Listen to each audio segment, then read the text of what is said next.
Papua New Guinea Missionary Bush Pilot. Incredible airstrip and crashed aircraft. In this video, we follow YouTuber Missionary Bush Pilot February 2025 video, Plane Crash in PNG, What Happened?, where he discusses a recent nearby aircraft crash as he flies from Nadzab Airport to the unbelievably challenging airstrip of Dinangat in Papua New Guinea. The crash report was released on the 30th of July, 2025, so we can now largely answer his question, what happened, as well as enjoy the challenge of Dinangat Airstrip. His aircraft is a Dahir Kodiak P2NTA. The crash aircraft was a Pilatus Britain Norman Islander P2SAM. In this video we'll use a sort of similar Cessna 208 Caravan, but MSFS payware versions of the others are available. Flight plans. Northeast PNG. Red equals Missionary Bush Pilot Flight, P2NTA. Blue equals Crash Aircraft Flight, bound for Nadzab, P2SAM. Yellow equals Sarawak Range.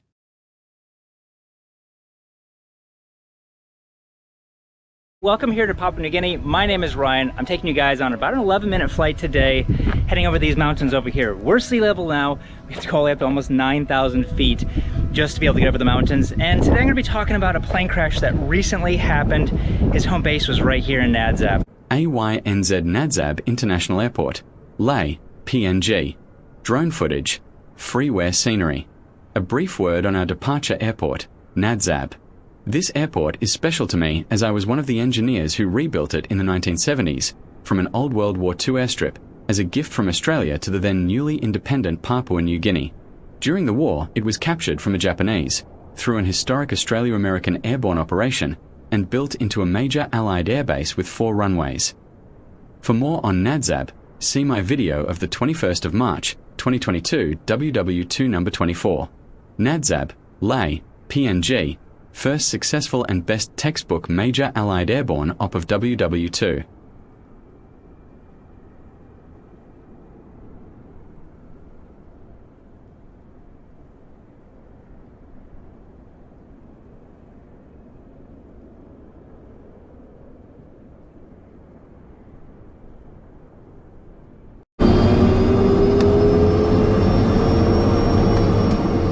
Alright, it is 10:30 now. I'm hoping the winds aren't going to be too strong when we get back up to Dinangat today, because it's a challenging place on its own, and when you have tailwinds there, it just makes it almost dangerous.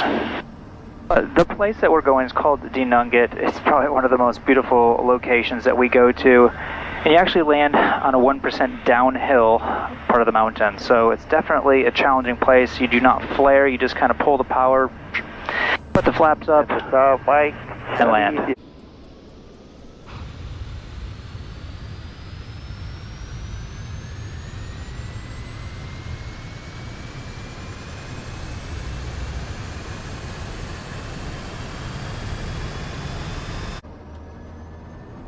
Like I was saying earlier, Sierra Alpha Mike, which used to be an Islander, twin-engine piston airplane, flew out of this airport and would service the same area that I'm going now a lot. In fact, it was kind of like the only airplane other than a couple like ourselves and maybe another mission organization that even go out in that area. So the people in that whole valley are definitely hurting now, not being able to get serviced as much.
There's 62, but at the 500-foot marker.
Gang Gap.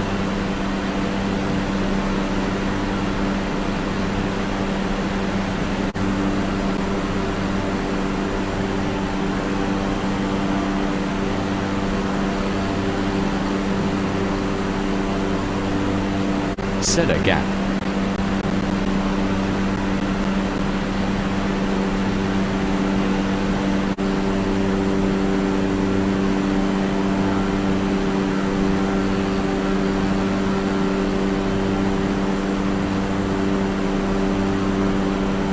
Like this airplane that recently crashed, it was, as far as I know from the articles that I've read, it was leaving Wasu, which is right over here, right on the coast, and the weather was pretty bad that day, somewhere in between Nadzab and Wasu. I'm not 100% sure if it was bad in Wasu area, but I imagine it was if it was bad over here.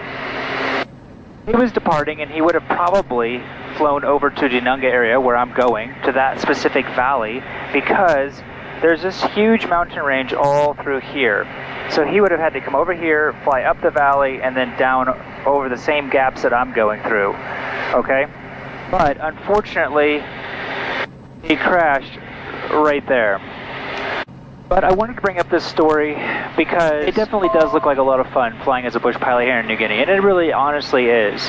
But it can also be extremely dangerous if you do not have the technology that we have. Like, we're very blessed to have the G1000 with synthetic vision. We've got terrain awareness right here built into the aircraft. Betty will yell at you if you come too close to a mountain. You can look on the screen and see where the terrain is, and also having proper training. I'm not at all, insinuating that this pilot did not have proper training. He might have had some emergency. All we know is that he did not make an emergency call. The ELT, the emergency locator transmitter, actually went off. That's what alerted Nadzab, and then that's when they sent out the, like the official emergency broadcast thing saying that we've got a plane that never showed up when they were supposed to. And that's why I take it so serious. Like when I am doing training, I have just started training one of our new pilots here, and I don't want to let him go until I feel confident that he is going to be making good decisions every time. Not most of the time, every single time. Having a plan of action anytime you get up near weather, and having the ability and the discernment to say, you know what, today it's not worth it, let's just not go today if it's that bad, or have another plan of action or two before you get into a situation where now you're close to terrain, you're in weather, you're poor visibility, and things happen really fast. The accident investigation report came out July 2025, after Missionary Bush Pilot made his video, February 2025.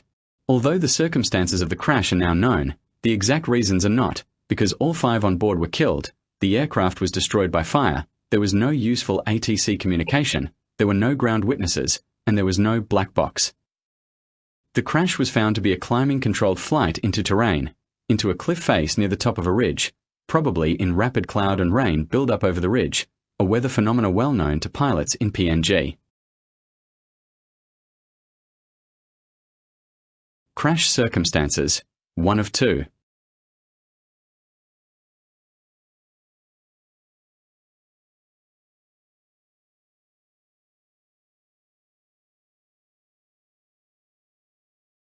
Crash circumstances, 2 of 2.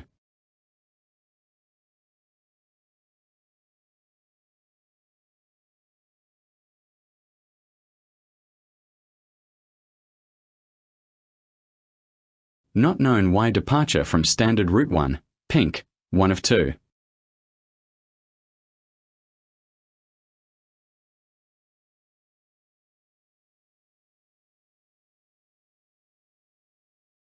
Not known why departure from standard route 2, pink, 2 of 2.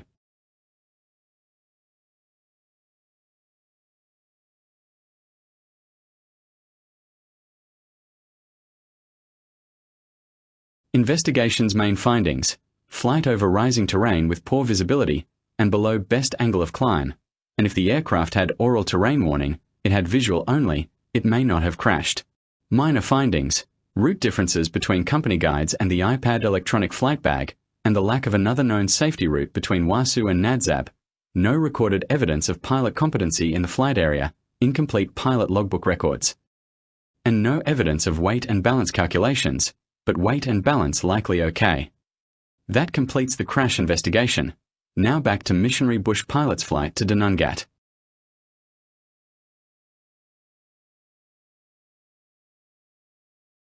All right, well, we're almost to Dinangat now. Like I said, we're 3 minutes out, and figure out what we need to do to stay safe at this place. We're landing on runway 11. We'll throw up our OBS, because we actually can't see this runway until we're mid-base, actually. If we have to go around, let's take a look here at the runway chart. It's short file, just past the river, hard right-hand turn out, depending on which way the winds are going. 20 degrees of flaps, power up, down at the windsock. Can't really tell. 500. Let me see what my tailwind component is. Does not say. Looks like it's just hanging there, maybe just fluttering, so I'm guessing 1 or 2 knots at most. At most. Potential tailwinds, that's my guess. Overflying Dinangat airstrip to check windsock, obstructions, etc. Crosswind is actually in the right-hand side valley, downwind in the valley beyond the airstrip, and base and final in the left-hand side valley. In the circuit, the airstrip actually cannot be seen until mid-base because of mountains in the middle of the circuit.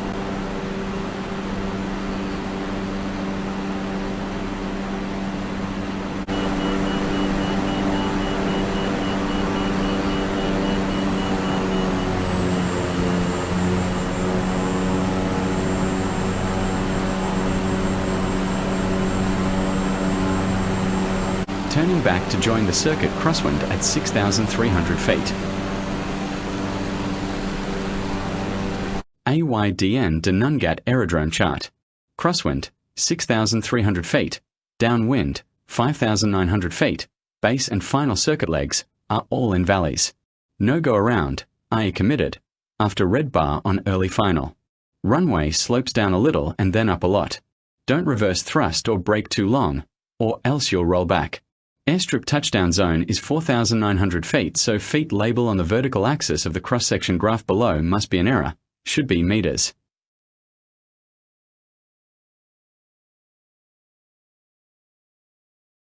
Okay, we're entering into our downwind now. Just approaching our 5,900 feet. We want to turn final 5,400 feet. You can't see the runway at all from here. I just know I have to turn at the river.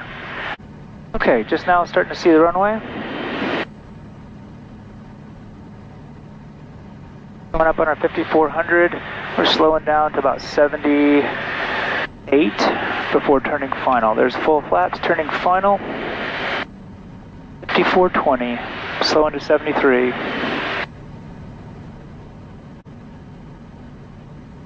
Five knot tailwind. 3 knot tailwind, it's dropping off. There's 73. We're committed.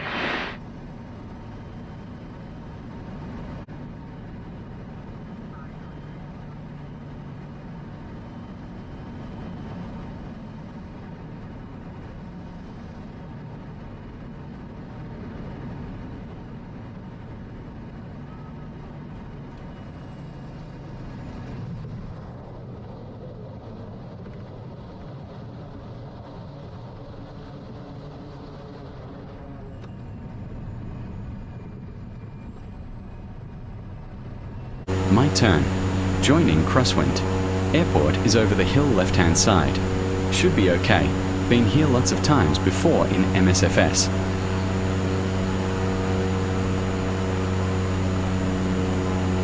Turning downwind.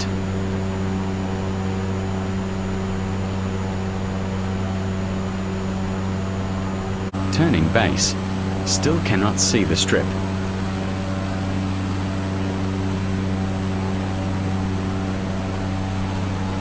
There it is, left-hand side in the bowl. Turning final.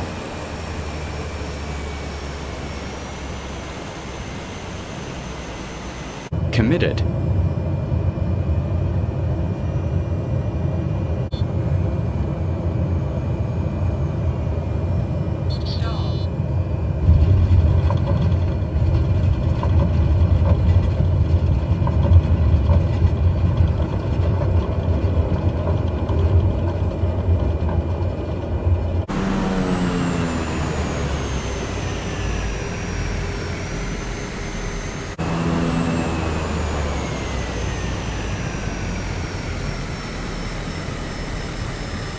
Thanks for watching. Hope you liked. Give it a go yourself and leave a comment on how you went. By the way, it's Orbex Payware scenery.